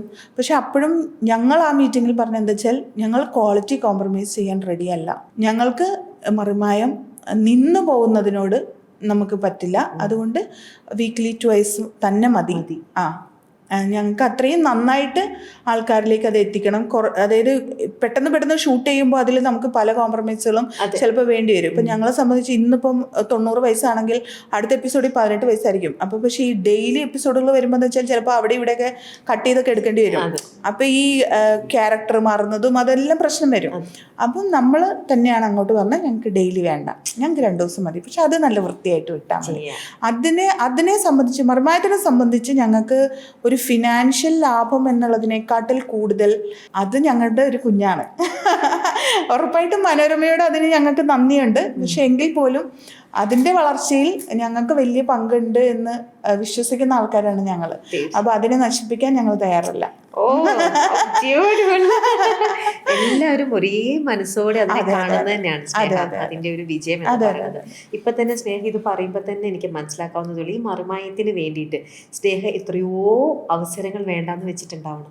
അതൊക്കെ എത്രയോ വലിയ പ്രോജക്ട്സുകൾ അല്ലെങ്കിൽ വലിയ ആരെയും അട്രാക്ട് ചെയ്യിപ്പിക്കുന്ന കൊതിപ്പിക്കുന്ന മറ്റു പല അവസരങ്ങളും അത് മറിമായത്തിനെ ബാധിക്കും എന്നുള്ളൊരൊറ്റ കാരണം ഈ ആത്മാർത്ഥമായ സ്നേഹത്തിന് വേണ്ടിയിട്ട് ആ ഒരു ഇത് മനസ്സിലാക്കാവുന്നതേ ഉള്ളൂ. അപ്പൊ എന്തൊക്കെ സ്നേഹം അവിടെ അല്ല, വേറെ എന്ത് ചെയ്താലും നമ്മൾ ഈ 15 വർഷം നിലനിൽക്കില്ലായിരുന്നു. അത് ഞങ്ങൾക്കറിയാം. അപ്പം ഞങ്ങളെല്ലാവരും അഭിനയിക്കാൻ ഇഷ്ടമുള്ളവരാണ്, പലതരം കഥാപാത്രം ചെയ്യണം എന്നുള്ളവരാണ്. അപ്പോൾ അതുകൊണ്ട് തന്നെ ഇത് നശിപ്പിക്കാൻ നമ്മൾ തയ്യാറല്ല. അത് മാത്രമാണ് അതിൻ്റെ ഉത്തരം.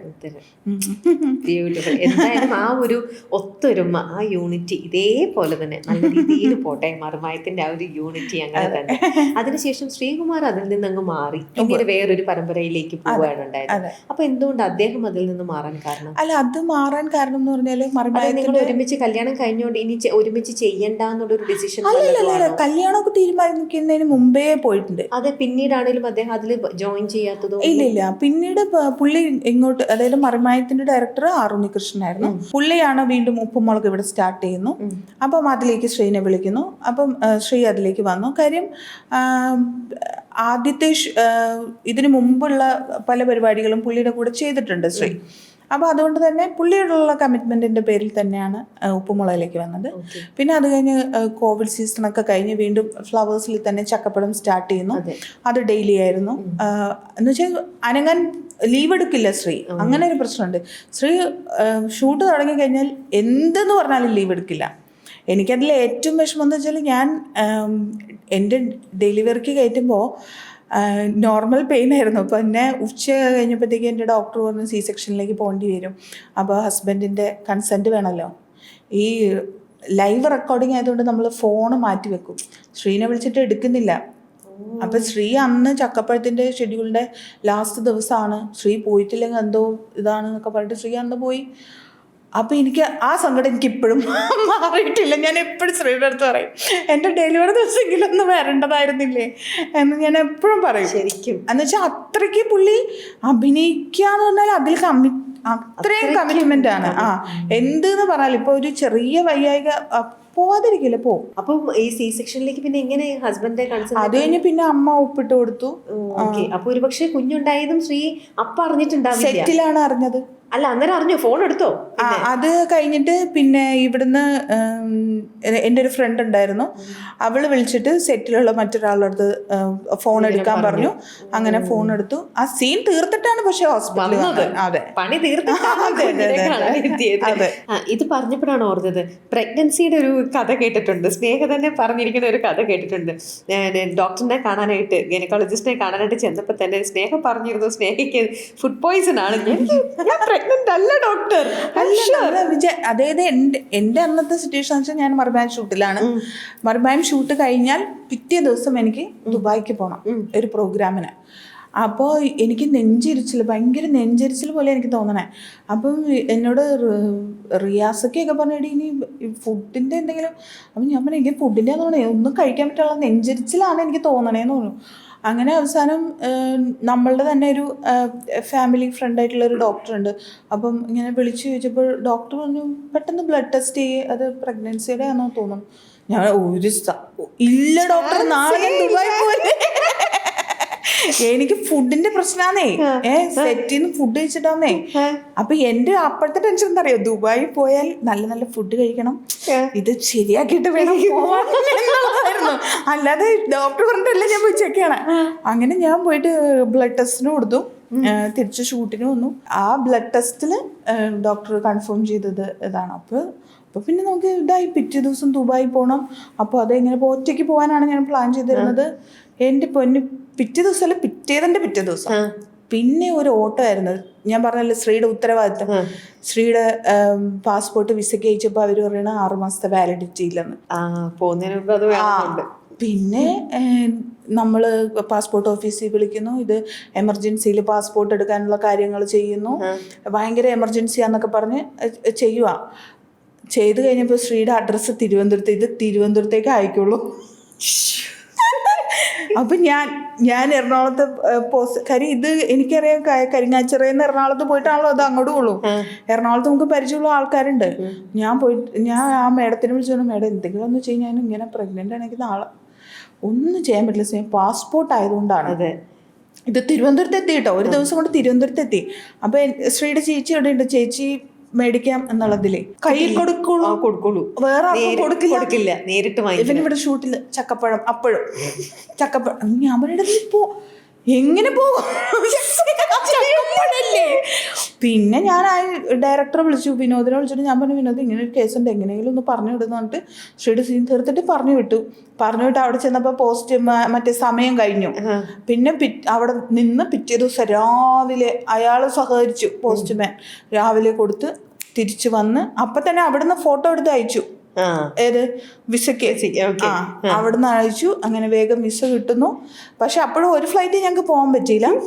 ഞാൻ ഒരു 7:15 ദുബായ് ഫ്ലൈറ്റിൽ പോകുന്നു, തൊട്ട് പുറകെ 7:45 ഷാർജ ഫ്ലൈറ്റ്. അപ്പം എന്നെ വിളിക്കാനുള്ള ചേട്ടൻ ആദ്യം ദുബായിലും വന്നു, പിന്നെ ഷാർജയിലും പോയി. അങ്ങനെയൊക്കെ എങ്ങനെയായാലും എത്തി ഞങ്ങൾ. അപ്പൊ ചക്കപ്പഴത്തിന്റെ ഇവിടുത്തെ സീക്വൻസ് ഒക്കെ കഴിഞ്ഞിരുന്നോ? ശ്രീനെ എങ്ങനെ കൊണ്ടുപോകാൻ പറ്റി? അത് 2 ദിവസം കൂടിയിട്ടായിരുന്നു ഷെഡ്യൂൾ. അപ്പൊ ഞാൻ വിനോദിനോട് പറഞ്ഞു, എന്റെ വിനോദ് ഇപ്പോഴെങ്കിലും ഒന്ന് ഞങ്ങളൊന്ന് ഒരുമിച്ച് വിടൂ. അപ്പൊ വിനോദ് പറഞ്ഞു എനിക്ക് കുഴപ്പമില്ല, ശ്രീയോട് പറഞ്ഞു ഇത് എന്ന് പറഞ്ഞു. അങ്ങനെ പിന്നെ ശ്രീയുടെ അടുത്ത് പറഞ്ഞു, അങ്ങനെ ഞങ്ങള് പോയി ഒരുമിച്ച് പോവാണ് ചെയ്തത്. ആ കഥയാണ് പ്രഗ്നൻസിയുടെ വെച്ച് കേട്ടിരുന്ന ഒരു കഥ. പലതരം കഥകളായിരുന്നു എനിക്ക്. അതെന്ന് പറഞ്ഞാൽ ആ സമയത്ത് എനിക്ക് തോന്നുന്നു ഈ പ്രോഗ്രാം സീസൺ പരിപാടികളൊക്കെ ഉണ്ട്, പരിപാടികൾ ഏറ്റിട്ടുണ്ട്.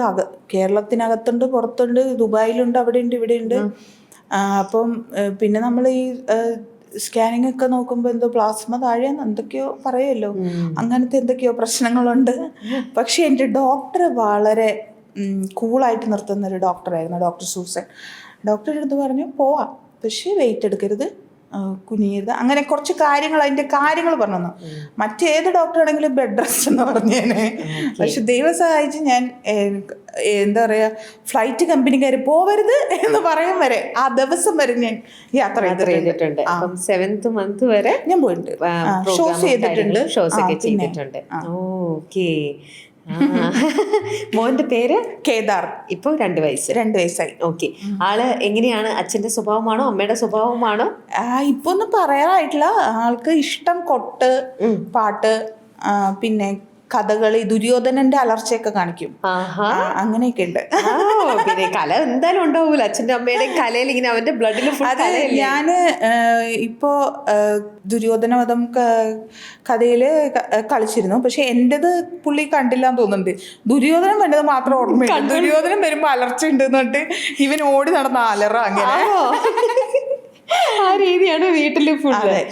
ഓക്കെ, ശ്രീകുമാർ ഇങ്ങനെ വർക്കിന് വേണ്ടിയിട്ട് ഇത്രയും ഡെഡിക്കേറ്റഡ് ആണെന്ന് പറഞ്ഞു. ഭയങ്കരമായിട്ടും ഒരു ഇപ്പൊ എന്താ പറയാ, ഏതൊരു സ്ത്രീയും നമ്മൾ ആഗ്രഹിക്കുന്ന ഒരു സമയമാണ് നമ്മുടെ ഒരു എന്താ പറയാ ഡെലിവറി ചെയ്യുന്ന സമയത്ത് ഹസ്ബൻഡ് കൂടെ ഉണ്ടാവണം എന്നുള്ളത്.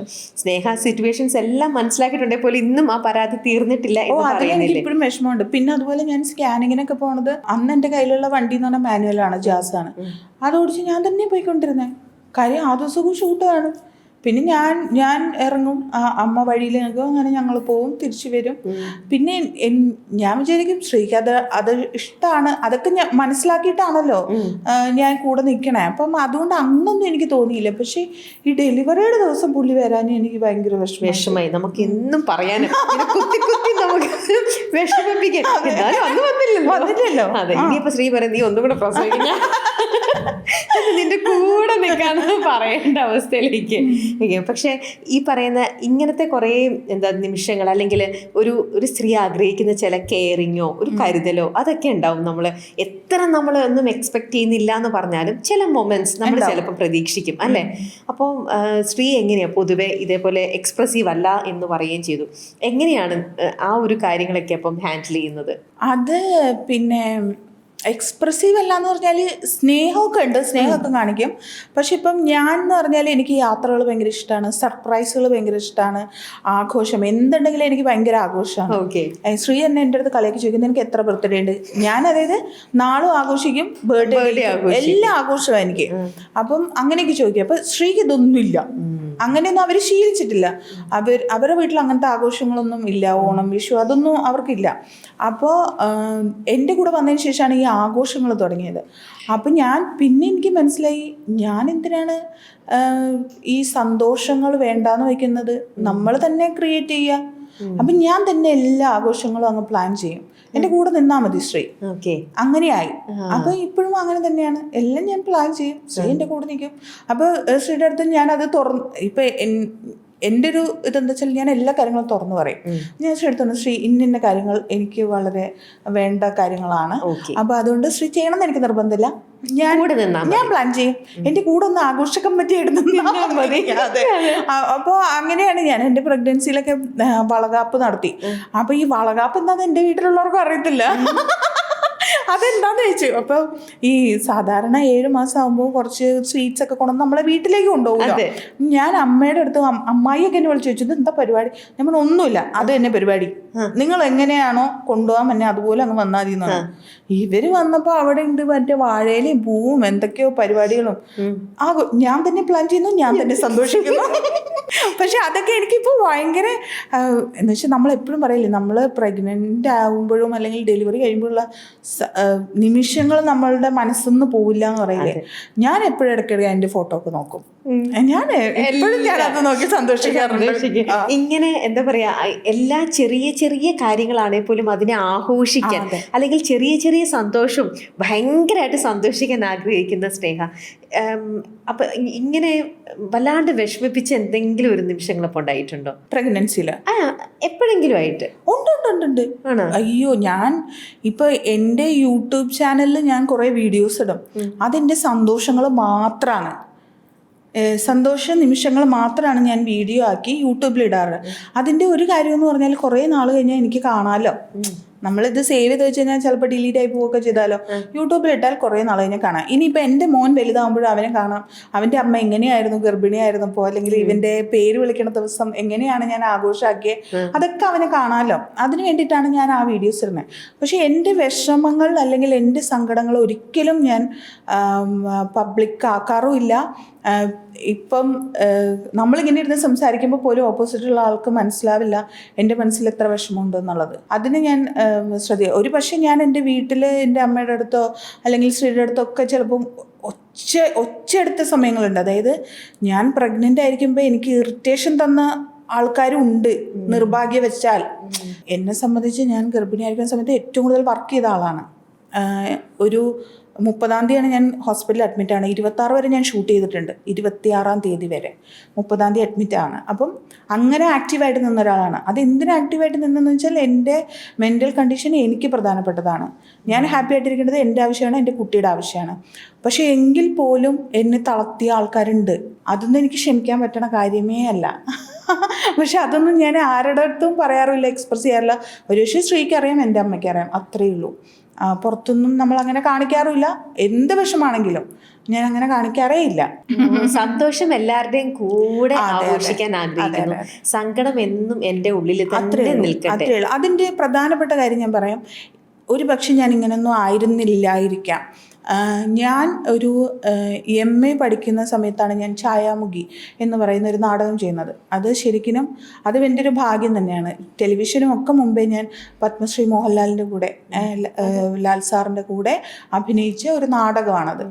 ആ നാടകം കുറച്ച് സ്റ്റേജുകൾ കഴിഞ്ഞ് ഞങ്ങൾ ബാംഗ്ലൂർ കളിക്കാൻ പോകുന്നു. തിരിച്ചു വരുന്ന വഴി ഒരു ബസ് ആക്സിഡൻറ്റ് ഉണ്ടാവുന്നു, ഒരാൾ സ്പോട്ട് ഡെത്ത് ഉണ്ടായിരുന്നു. അങ്ങനെ വലിയൊരു ആക്സിഡൻ്റ് ആയിരുന്നു അത്. അപ്പോൾ എനിക്ക് അതിലൊരു ഹെവി ഇഞ്ചുറി ആയിരുന്നു. ഞാൻ സത്യത്തിൽ PhDക്ക് രജിസ്റ്റർ ചെയ്തായിരുന്നു കൽക്കട്ടയിൽ. പക്ഷേ എനിക്കത് പോകാൻ പറ്റിയില്ല. കാര്യം ഈ ആക്സിഡൻറ്റ് കാരണം എനിക്ക് നടക്കാൻ പ്രയാസം, അങ്ങനെ ഒരുപാട് പ്രശ്നങ്ങളുണ്ടായിരുന്നു. അപ്പോൾ ആ ഒരു സമയത്ത് ആ ICUവിൽ ഒരു 5-6 പേര് ഞങ്ങൾ കിടക്കുമ്പോൾ ആ ഡോക്ടർ, എനിക്കെന്ന് സംസാരിക്കാനൊക്കെ ബുദ്ധിമുട്ടുണ്ടായിരുന്നു. അപ്പോൾ ആ ഡോക്ടർ ഇങ്ങനെ പറയണത്, ഫസ്റ്റ് 3 ബട്ട് ഭയങ്കര സീരിയസ് ആണ്, എന്താണെന്ന് അറിയില്ല, മനസ്സിലായില്ലേ? അത് ഞാൻ കേട്ടു. അപ്പോൾ അത് കഴിഞ്ഞ് പിന്നെ ഞാൻ റിക്കവറി ആയി. ഫസ്റ്റ് 3 ബെഡിൽ ഒന്ന് സ്റ്റേ ആയിരുന്നു. അതെ.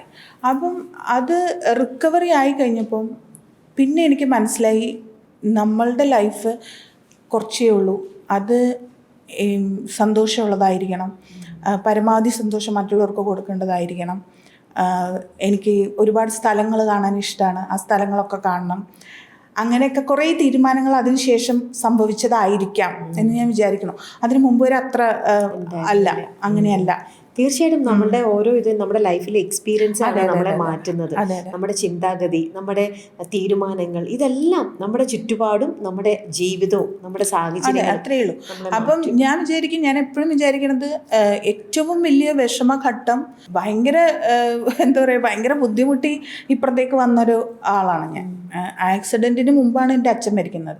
ഒരിക്കലും എനിക്ക് ചിന്തിക്കാൻ വയ്യ. കാര്യം ഞാൻ ഡിഗ്രിക്ക് പഠിക്കുമ്പോഴും എൻ്റെ അച്ഛൻ്റെ കൂടെ കിടന്നുറങ്ങുന്ന ആളാണ്. ആ ഒരു നഷ്ടം എനിക്ക് താങ്ങാൻ പറ്റുമെങ്കിൽ ഇനി എന്തും എനിക്ക് സഹിക്കാൻ പറ്റും. അത് കഴിഞ്ഞിട്ട് കിട്ടിയൊരു ഇതായിരുന്നു എൻ്റെ ലൈഫ് പോകാൻ പോകുന്നു എന്നുള്ളത്.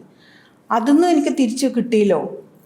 പിന്നെ ഞാൻ ഇനി എന്ത് വന്നാലും എനിക്കെന്ത്, അങ്ങനൊരു ചിന്തയിലേക്ക് ആയി നമ്മൾ, അങ്ങനെ ആയി മാറി. അപ്പം ഞാൻ വിചാരിക്കും, എന്തിനാണ് നമ്മൾ, എനിക്കെന്തെങ്കിലും വിഷമമുണ്ടെങ്കിൽ ഓക്കെ, അത് ഞാൻ കരഞ്ഞിരിക്കില്ല, അത് വേറെ കാര്യം.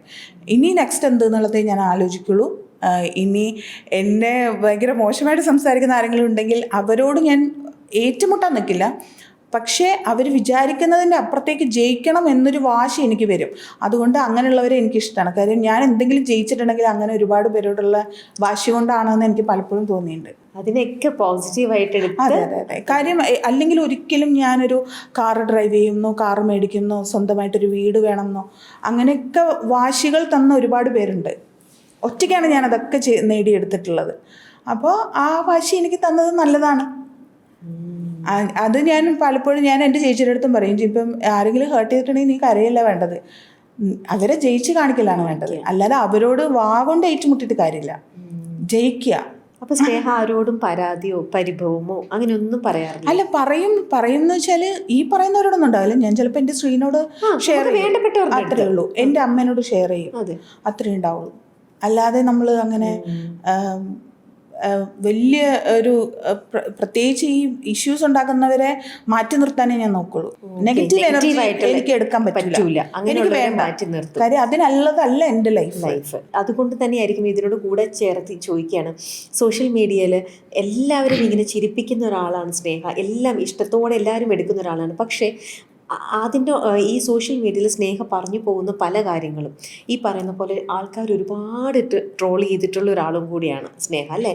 പറയുന്നതെല്ലാം തെറ്റിദ്ധരിക്കപ്പെട്ടിട്ടോ അല്ലെങ്കിൽ പലപ്പോഴും പറഞ്ഞിരിക്കുന്ന കമൻറ്റുകളോ ഈ പറയുന്ന സ്റ്റേറ്റ്മെൻറ്റുകളോ ഒക്കെ വേറെ രീതിയിൽ ആൾക്കാരെടുത്ത് അതിനെ ഇട്ട് ഈ നെഗറ്റീവായിട്ട് കമൻസിലൂടെയൊക്കെ ഒരുപാട് പറഞ്ഞിട്ടുണ്ട് സ്നേഹയുടെ അടുത്ത്. പക്ഷെ സ്നേഹ അതിനോടൊന്നും അങ്ങനത്തെ കമൻറ്റുകളിലേക്ക് നോക്കാറുമില്ല, അതിനോട് പ്രതികരിക്കാറുമില്ല. അല്ല, അതിൻ്റെ ഒരു കാര്യം എന്ന് വെച്ചാൽ ഇപ്പം എനിക്കൊരു നെഗറ്റീവ് കമൻറ്റ് വന്നിട്ടുണ്ടാവും ഒരുപക്ഷെ ഈ കേസുമായിട്ട് ബന്ധപ്പെട്ട കാര്യങ്ങളിൽ മാത്രമായിരിക്കും. അതല്ലാതെ എൻ്റെ സോഷ്യൽ മീഡിയയിലൊന്നും എനിക്ക് അങ്ങനെ ഒരു അറ്റാക്കൊന്നും വന്നിട്ടില്ല. പേഴ്സണലി എനിക്ക് വന്നിട്ടില്ല. ആദ്യം നെഗറ്റീവ് കമൻറ്റുകളെ പറ്റി പറയുകയാണെങ്കിൽ ഞാൻ അങ്ങനെ ഭയങ്കരമായിട്ട് കമൻറ്റ് വായിക്കുന്ന ആളൊന്നുമല്ല. ഇപ്പം എൻ്റെ ഫ്രണ്ട്സ് ചിലപ്പോൾ എനിക്ക് ഷെയർ ചെയ്ത് തരാറുണ്ട്, എടി ഇതെന്താ അങ്ങനെ, ഇത് നീ മറുപടി കൊടുക്കേണ്ടതാണ്. അങ്ങനെ എനിക്ക് മറുപടി കൊടുക്കണം എന്ന് തോന്നുന്ന സ്ഥലത്ത് മാത്രമാണ് ഞാൻ മറുപടി കൊടുക്കുന്നത്. ഇനി രണ്ടാമത്തെ കാര്യം, എനിക്കറിയാത്ത ആരൊക്കെയോ എവിടേക്കോ ഇരുന്ന് കമൻ്റ് ഇടുന്നത് എന്നെ ബാധിക്കില്ല. കാര്യം എന്താ വെച്ചാൽ അതിനേക്കാട്ടിലും എന്നെ ഹേർട്ട് ചെയ്ത എൻ്റെ ചുറ്റിനുള്ള ആൾക്കാരുണ്ട്. മനസ്സിലായില്ലേ? ഇപ്പം ഞാൻ നേരത്തെ പറഞ്ഞല്ലോ, ഞാൻ പ്രഗ്നൻ്റ് ആയിരിക്കുന്ന സമയത്ത് ഞാൻ വർക്കിംഗ് ആണ്, ഞാൻ യാത്രകൾ ചെയ്തിട്ടുണ്ട്. എൻ്റെ മോനായതിനു ശേഷവും ഞാൻ ഏറ്റെടുത്ത പരിപാടികൾക്ക് ദുബായിലൊക്കെ പോകുമ്പോൾ ഞാൻ എന്താ ചേച്ചി എൻ്റെ മോനെയും കൊണ്ടുപോകും. എൻ്റെ മോനെ നോക്കണ ഒരു ചേച്ചിയുണ്ട്, ആ ചേച്ചീനെയും കൊണ്ടുപോകും. അവർക്ക് പാസ്പോർട്ട് എടുത്ത് അവരെയും ഞാൻ കൊണ്ടുപോകും. കാര്യം എൻ്റെ മോനെ മാറ്റി നിർത്താൻ ഞാൻ തയ്യാറല്ല. അതുകൊണ്ട് നമുക്കുണ്ടാവുന്ന ഒരു നെഗറ്റീവ് കമൻറ്റ് എന്ന് പറഞ്ഞാൽ, ഇപ്പോൾ ഒരേ ഒരു സംഭവം ഇത് ചോദിച്ചുകൊണ്ട് മാത്രം ഞാൻ പറയാണ്. ഞാൻ 5 മാസമുള്ള എൻ്റെ മോനെയും കൊണ്ട് ദുബായിക്ക് പോകാൻ ഇറങ്ങുമ്പോൾ തിരിച്ചു വരുമ്പോൾ ചോരയിൽ പൊതിഞ്ഞ് വന്നാൽ മതി എന്ന് കേൾക്കുന്ന അവസ്ഥ എന്തായിരിക്കും? അത്രയൊന്നും ഇല്ലല്ലോ പുറത്തുനിന്ന് വരുന്ന കമൻസ്, അത്രയൊന്നും ഇല്ലല്ലോ. ഇങ്ങനെ ഒരു കമൻറ്റ് വന്നിട്ടുണ്ട്? അങ്ങനെ ഉണ്ട്, ഞാനത് കേട്ടിട്ടുണ്ട്. പക്ഷെ എന്താണെന്ന് പറഞ്ഞാൽ പല സാഹചര്യങ്ങളും നമുക്ക് ഇത്തരം ആൾക്കാരുടെ അടുത്ത് നമുക്ക് മറുപടി പറയാനോ ഒന്നും നമുക്ക് പറ്റില്ല.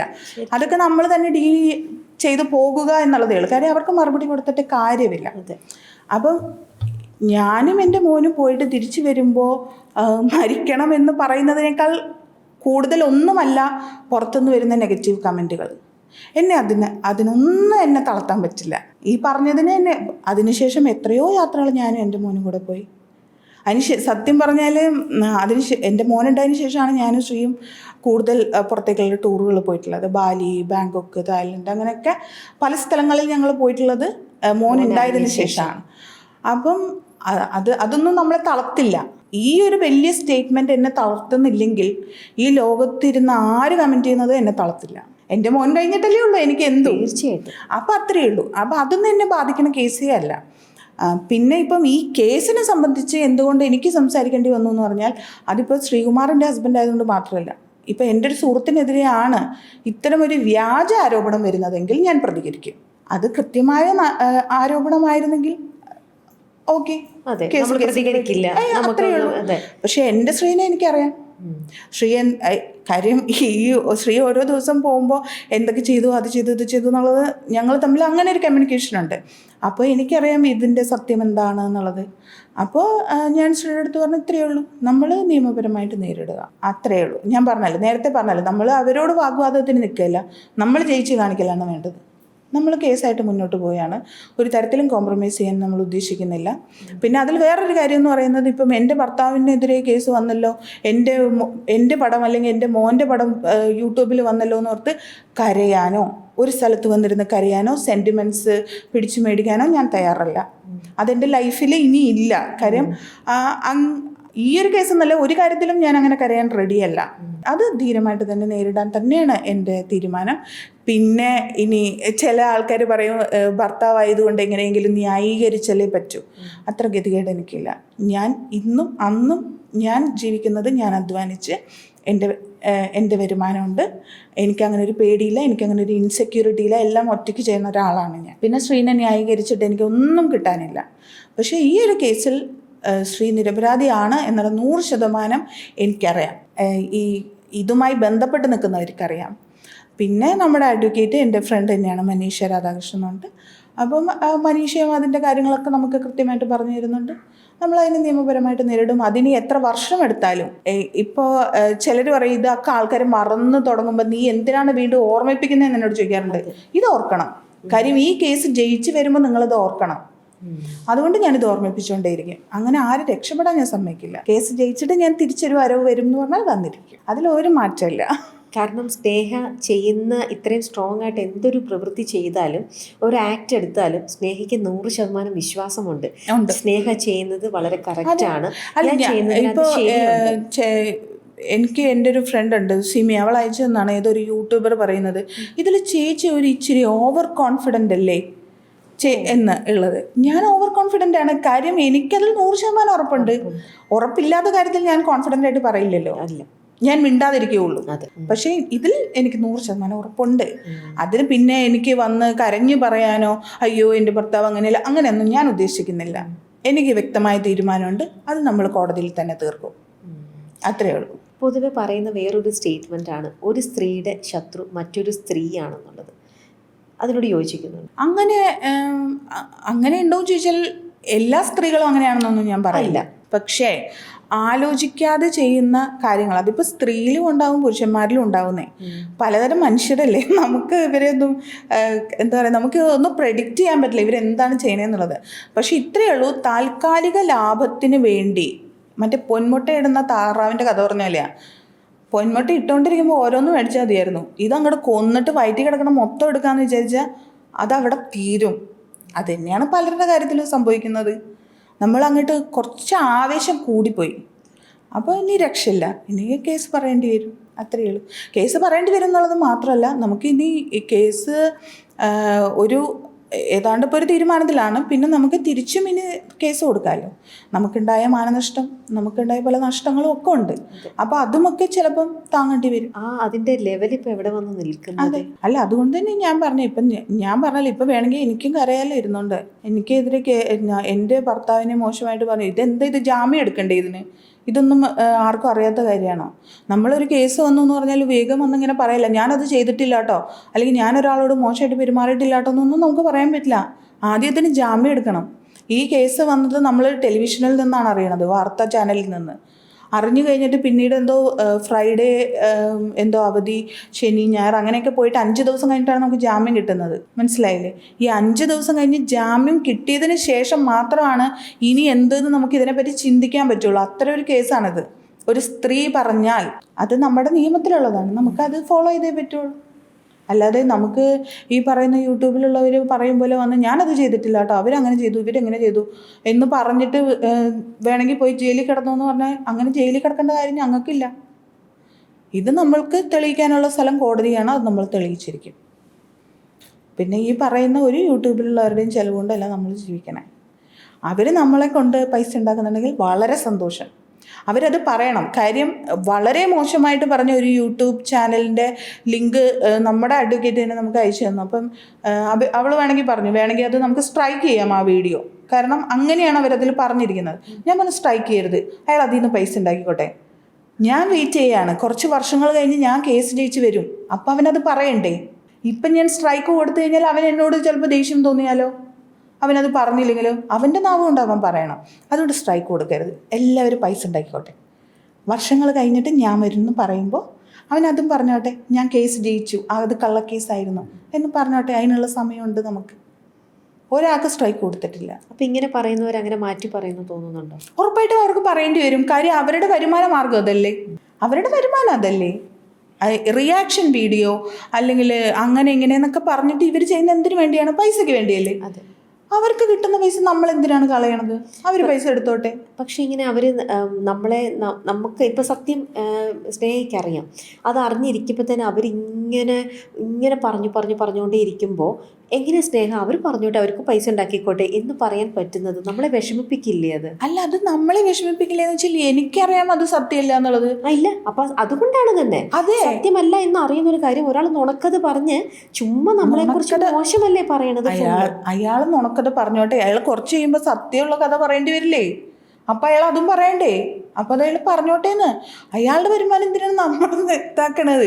എനിക്കതിൽ ആകെ ഒരാളോട് മാത്രമാണ് ഒരു വിയോജിപ്പ് തോന്നിയത്. അതൊരു എന്തോ റിട്ടയർഡ് പോലീസുകാരനാണെന്ന് പറഞ്ഞ് വന്നിരുന്നിട്ട് FIR അങ്ങനെയാണ് ഇങ്ങനെയാണ്, FIR ഒക്കെ പുറത്തു വിടാനുള്ള അധികാരം ഇല്ല എന്ന് അറിയാൻ പാടില്ലാത്തൊരു പോലീസുകാരനാണോ ഇദ്ദേഹം എന്നുള്ളത് എനിക്ക് തോന്നിയിട്ടുണ്ട്. അത് ഇതിനു മുമ്പും ഞാൻ പറഞ്ഞിട്ടുണ്ട്. എന്തർത്ഥത്തിലാണ് പുള്ളി എന്ന് പറയുന്നത്? പുള്ളി വന്നിരുന്ന് പറയണ കേട്ടതൊന്നും പുള്ളി ഏതാണ്ട് കണ്ട പോലെ പറയണേ.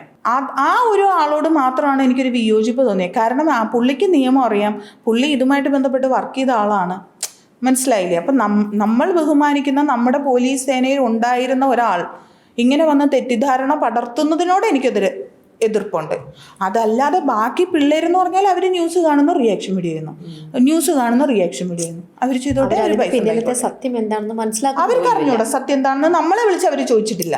ഇനി വേറെ ആരെങ്കിലും വിളിച്ച് ചോദിച്ചാൽ അവർക്ക് നുണക്കഥ അറിയോ അതെനിക്കറിയില്ല. എന്തായാലും എന്നെയോ ശ്രീനെയോ വിളിച്ചിട്ടില്ല, ബിജുചേട്ടനെ അവർ വിളിച്ചിട്ടില്ല.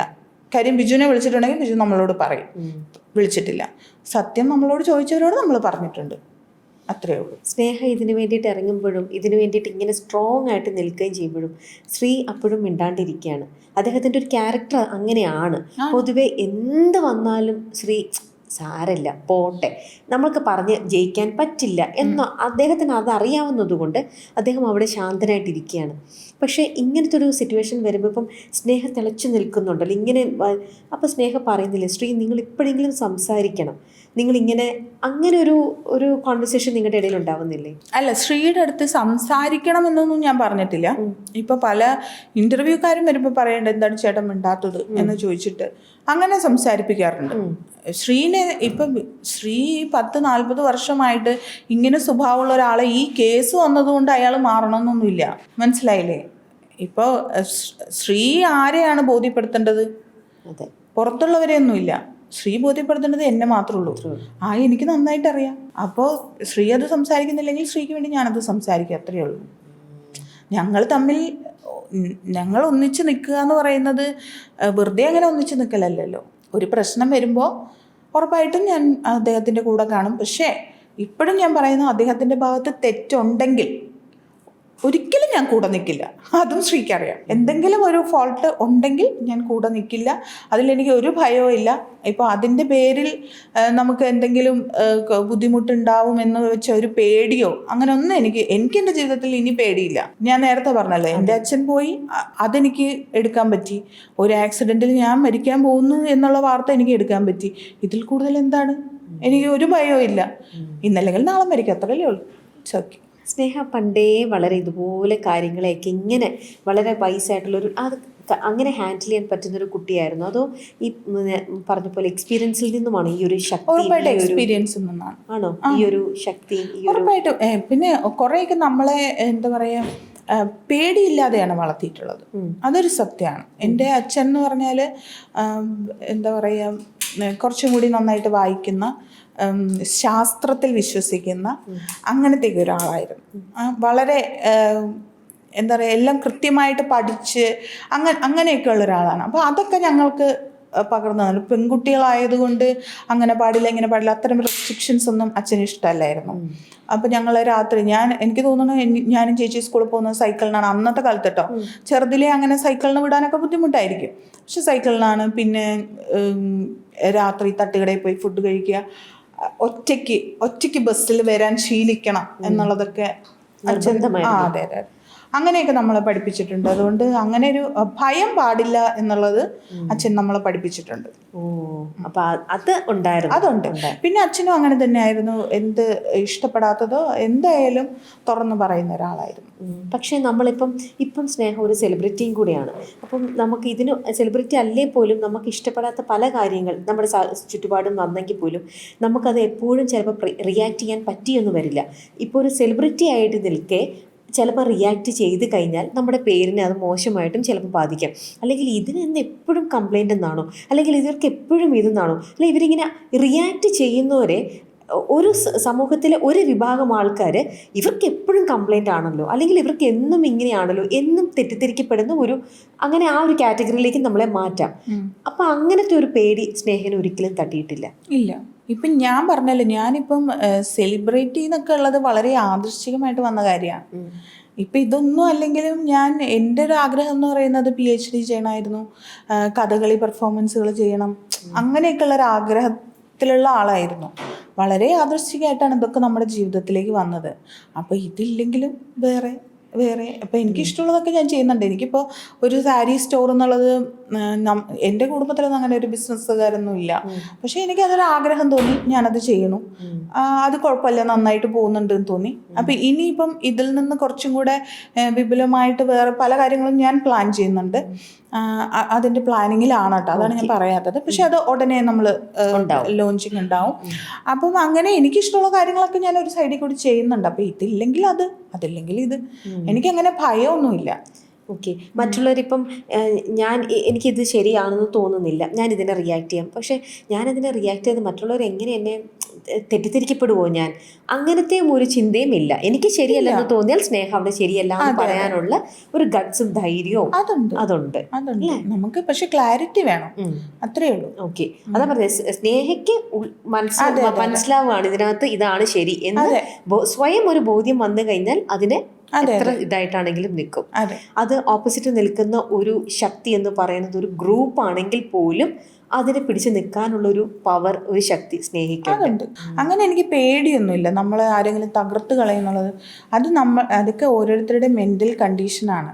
ഇപ്പം അതും ഈ പറഞ്ഞ പോലെ അനുഭവങ്ങളായിട്ടൊക്കെ ബന്ധപ്പെട്ടായിരിക്കും ഒരു പക്ഷേ ഞാൻ തീരുമാനിക്കാതെ എന്നെ തകർക്കാൻ പറ്റില്ല. അതെന്ത് വാക്കുകൾ നിങ്ങൾ ഉപയോഗിച്ചാലും ഞാൻ തീരുമാനിക്കണം ഞാൻ തകരണമെങ്കിൽ. ഇപ്പോൾ എന്നെ ഈ പറയുന്ന ഫീൽഡിൽ നിന്നൊക്കെ നിങ്ങൾ പുറത്താക്കിയാലും എനിക്ക് വേറെ ജോലികൾ അറിയാം. ഞാൻ വെറുതെ ഇരുന്ന് ഇതിലേക്ക് വന്നതല്ല. ഞാൻ എൻ്റെ വിദ്യാഭ്യാസ കാര്യങ്ങളെല്ലാം കൃത്യമായി മുന്നോട്ട് പോയ ഒരാളാണ്.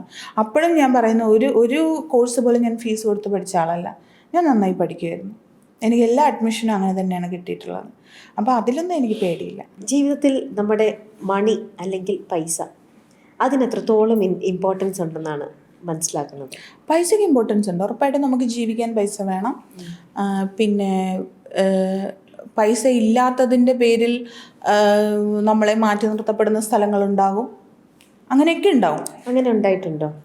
അങ്ങനെ ഉണ്ടായിട്ടുണ്ടോ എന്ന് ചോദിച്ചാൽ ഇപ്പം നമുക്ക് നേരിട്ട് അങ്ങനെ ഒരു അറ്റാക്കൊന്നും ഉണ്ടായിട്ടില്ല. പക്ഷേ എങ്കിൽ പോലും നമുക്ക് പല സ്ഥലങ്ങളിൽ നിന്നും അത് മനസ്സിലായിട്ടുണ്ട്, ഫീൽ ചെയ്യാം നമുക്ക്.